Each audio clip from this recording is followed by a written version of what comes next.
আসসালামু আলাইকুম। আশা করি সবাই ভালো আছো। আজকে আমরা আরেকটা নতুন গাণিতিক সমস্যা সলভ নিয়ে এসেছি। এখানে আমাদের প্রথম প্রশ্নে বলেছে যে 0 ডিগ্রি সেলসিয়াস তাপমাত্রায় একটি বেলুনকে 980 সেন্টিমিটার কিউব আয়তন পর্যন্ত ফোলানো হলো। টেম্পারেচার কত? 0 ডিগ্রি সেলসিয়াস এবং আয়তন V1 এর মান হচ্ছে 980 সেন্টিমিটার কিউব। ওই আয়তন ওই বেলুনের সর্বাধিক প্রসারণ ক্ষমতার 7/8 অংশ। তাহলে বেলুনটিকে 35 ডিগ্রি সেলসিয়াস তাপমাত্রায় রাখা হলে বেলুনটি ফাটবে কিনা এর যুক্তি দাও। তাহলে আমাদেরকে প্রথমত আমরা জানি যে তাপমাত্রা বৃদ্ধি করলে গ্যাসীয় পদার্থের আয়তন বৃদ্ধি পায়। তো যেহেতু এখানে তাপমাত্রা বাড়ালে গ্যাসের আয়তন বৃদ্ধি পাবে, তো বেলুনটার মধ্যে যে গ্যাসটা অবস্থান করছে সেটার পরিমাণও কিন্তু তাপমাত্রা বৃদ্ধি পেলে বৃদ্ধি পাবে, যার কারণে একটা পর্যায়ে কি হবে, সেই গ্যাসটা বৃদ্ধি পেয়ে বেলুনটা সর্বাধিক প্রসারণ ক্ষমতাটাকে অতিক্রম করবে, যার কারণে কি হবে, বেলুনটা ফেটে যাবে। তো কত তাপমাত্রা উপনীত হলে সেটার সেই বেলুনের আয়তনটা সর্বাধিক হয় বা তাটা সর্বাধিক প্রসারণ ক্ষমতায় পৌঁছায়, আমরা সেই তাপমাত্রার মানটা নির্ণয় করব। তাহলে এখানে প্রাথমিক তাপমাত্রা T1 এর মান কত? 0 ডিগ্রি সেলসিয়াস। এটাকে কেলভিন স্কেলে কনভার্ট করলে 0 plus 273 Kelvin equal to 273 Kelvin. এবং T1 তাপমাত্রা আয়তন V1 ইকুয়াল টু কত? 980 সেন্টিমিটার কিউব। এখন এই 980 সেন্টিমিটার কিউব হচ্ছে বেলুনটির সর্বাধিক প্রসারণ আয়তনের 7/8 অংশ। তো আমরা এভাবে লিখতে পারি যে 7/8 অংশ আয়তন বেলুনটার যখন হয় তখন তার আয়তনের পরিমাণ কত? 980 সেন্টিমিটার কিউব। তো বেলুনটা যখন তার সর্বাধিক প্রসারণ ক্ষমতায় অর্থাৎ সম্পূর্ণ অংশ আয়তনে যায় তখন তার আয়তন কতটুকু হবে? সংখ্যা মানে তার আয়তন হবে 980 into 8/7 centimetre cube, 1120 centimetre cube. তো এই যে আয়তনটার মান আমরা পেলাম, এই আয়তনটা মূলত কোন আয়তনের মানকে নির্দেশ করছে? যে আয়তনটা বেলুনটা সর্বাধিক প্রসারণ ক্ষমতা বা সর্বোচ্চ বেলুনটা যতটুকু ফুলতে পারবে, যেটাকে অতিক্রম করলে বেলুনটা ফেটে যাবে, অর্থাৎ এই আয়তনে যখন পৌঁছাবে বেলুনটা তখনই কিন্তু বেলুনটা ফেটে যাবে। তাহলে বেলুনের ফাটার অবস্থায় যে আয়তন V2 এর মান কত আমরা পেলাম? 1120 সেন্টিমিটার কিউব। এখন এই আয়তনে পৌঁছাতে তাপমাত্রার মান কত হয়? T2 ইকুয়াল টু কত হবে সেটা আমরা নির্ণয় করব। তো আমরা জানি সূত্র হচ্ছে V1/T1 equal to V2/T2। T2 equal to হবে T1/V1 ইন্টু V2। তো এখানে T1 এর মান কত? 273 কেলভিন ইন্টু V2 এর মান হচ্ছে 1120 centimetre cube divided by V1 এর মান হচ্ছে 980 সেন্টিমিটার কিউব, 312 কেলভিন। অর্থাৎ কেলভিন স্কেলে যখন বেলুনটার তাপমাত্রা হবে 312 কেলভিন, তখন বেলুনটা তার সর্বোচ্চ আয়তন প্রসারণ ক্ষমতায় পৌঁছে যাবে এবং বেলুনটা ফেটে যাবে। তাহলে এই আয়তনটাকে, এই তাপমাত্রাটাকে আমরা যদি সেলসিয়াস স্কেলে কনভার্ট করি তখন তাপমাত্রাটা কত হবে? 312 minus 273 degree Celsius, 39 degree Celsius. তাহলে আমাদের কোশ্চেনে বলেছে যে বেলুনটিকে 35 ডিগ্রি সেলসিয়াস তাপমাত্রায় রাখা হলে বেলুনটি ফাটবে কিনা। তো আমরা বলতে পারি কি, বেলুনটিকে যদি 35 ডিগ্রি সেলসিয়াস তাপমাত্রায় রাখা হয় তাহলে কিন্তু বেলুনটি ফাটবে না, কারণ 35 ডিগ্রি সেলসিয়াস তাপমাত্রায় এর যে আয়তন প্রসারণ হয় সেটা তার সর্বোচ্চ আয়তন প্রসারণ ক্ষমতার সমান নয়, যার কারণে বেলুনটা ওই তাপমাত্রায় ওই অক্ষত অবস্থায় থাকবে।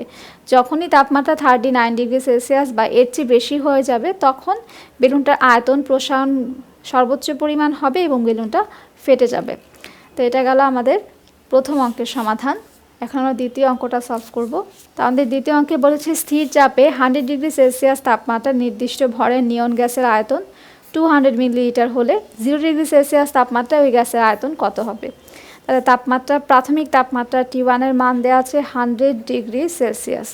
এটাকে আমরা কেলভিন স্কেলে কনভার্ট করলে 100 প্লাস 273 কেলভিন, 373 কেলভিন। T1 স্কেলে তাপমাত্রা V1 equal to 200 millilitre. T2 এর মান দেওয়া আছে কত? 0 ডিগ্রি সেলসিয়াস তাপমাত্রায় বলেছে আয়তন কত হবে। তাহলে 0 ডিগ্রি সেলসিয়াসকে কেলভিন স্কেলে কনভার্ট করলে 0 plus 273 Kelvin equal to 273 Kelvin. V2 equal to কত হবে আমরা সেটা নির্ণয় করব। তো এখানেও সেম সূত্র V1/T1 ইকুয়াল টু V2/T2। তাহলে V2 ইকুয়াল টু হবে কি V1/T1 ইন্টু T2।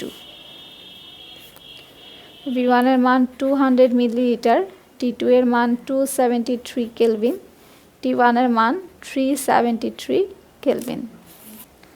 146.38 মিলিলিটার। তো এটা গেল আমাদের দ্বিতীয় অঙ্কের সমাধান। তাহলে 100 ডিগ্রি সেলসিয়াস তাপমাত্রায় যে নিয়ন গ্যাসের আয়তন 200 মিলিলিটার, ওই নিয়ন গ্যাসের আয়তনই যখন 0 ডিগ্রি সেলসিয়াস তাপমাত্রা হবে তখন হবে 146.38 মিলিলিটার। এখন আমরা তৃতীয় অঙ্কটা সলভ করছি। তো তৃতীয় অঙ্কে আমাদের কোশ্চেনে বলেছে 25 ডিগ্রি সেলসিয়াস তাপমাত্রা নির্দিষ্ট ভরের কোনো একটি গ্যাসের আয়তন 480 সেন্টিমিটার কিউব হয়। চাপ স্থির রেখে ওই গ্যাসের আয়তন আরও 120 সেন্টিমিটার কিউব বৃদ্ধি করতে তাপমাত্রা কত বৃদ্ধি করতে হবে। তো এখানে কিন্তু আমাদের চূড়ান্ত তাপমাত্রার মান চায়নি, এখানে বলেছে তাপমাত্রা বৃদ্ধি কত হবে।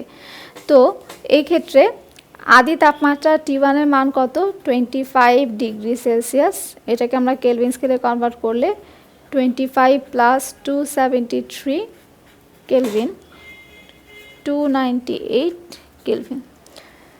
তো এই 298 কেলভিন তাপমাত্রায় আয়তন V1 equal to 480 centimetre cube. তা আমাদের বলেছে চাপটা স্থির রেখে আমি আয়তন পূর্বের আয়তনের তুলনায় 120 সেন্টিমিটার কিউব বৃদ্ধি করব। তাহলে চূড়ান্ত আয়তন কত V2 কত হবে 480 প্লাস 120 600 সেন্টিমিটার কিউব। এই 600 সেন্টিমিটার কিউব আয়তন তৈরি করতে কতটুকু তাপমাত্রা বৃদ্ধি করতে হবে। তো তাপমাত্রা বৃদ্ধি পাওয়ার জন্য আমাদের প্রথমত চূড়ান্ত তাপমাত্রা T2 এর মান জানতে হবে, এরপর T2 এর মান ব্যবহার করে আমরা ∆T এর মান নির্ণয় করব। তো আমরা জানি একই সূত্র চার্লসের V1/T1 ইকুয়াল টু V2/T2। তো T2 ইকুয়াল টু হবে কি T1/V1 ইন্টু V2। T1 এর মান 298 কেলভিন, V2 এর মান 600 কেলভিন এবং V1 এর মান হচ্ছে এখানে 480 centimetre cube. 600 centimetre cube divided by 480 centimetre cube equal to 372.5 Kelvin. এখন তাপমাত্রা বৃদ্ধি অর্থাৎ ∆T এর মান আমরা হিসাব করব। তো আমরা জানি ∆T ইকুয়াল টু সূত্র হচ্ছে T2 মাইনাস T1। যেহেতু এখানে T2 এর মানটা বড়, তো এখানে আমরা চাইলে এই ∆T এর মান হিসাব করার জন্য প্রথমত এই T2 এর মানটাকে ডিগ্রি সেলসিয়াস স্কেলে কনভার্ট করে এরপরে দুইটা ডিগ্রি সেলসিয়াস স্কেলের মানের মধ্যে ডিফারেন্স বের করতে পারি। কিন্তু আরও সহজে করতে চাইলে আমরা দুইটা সরাসরি কেলভিন স্কেলের তাপমাত্রার মধ্যে ডিফারেন্স বের করে সেই মানটা কিন্তু নির্ণয় করতে পারি, কারণ ডিগ্রি সেলসিয়াস স্কেলের ডিফারেন্স এবং কেলভিন স্কেলের ডিফারেন্স দুইটার এককই কিন্তু সেম ডিগ্রি সেলসিয়াস।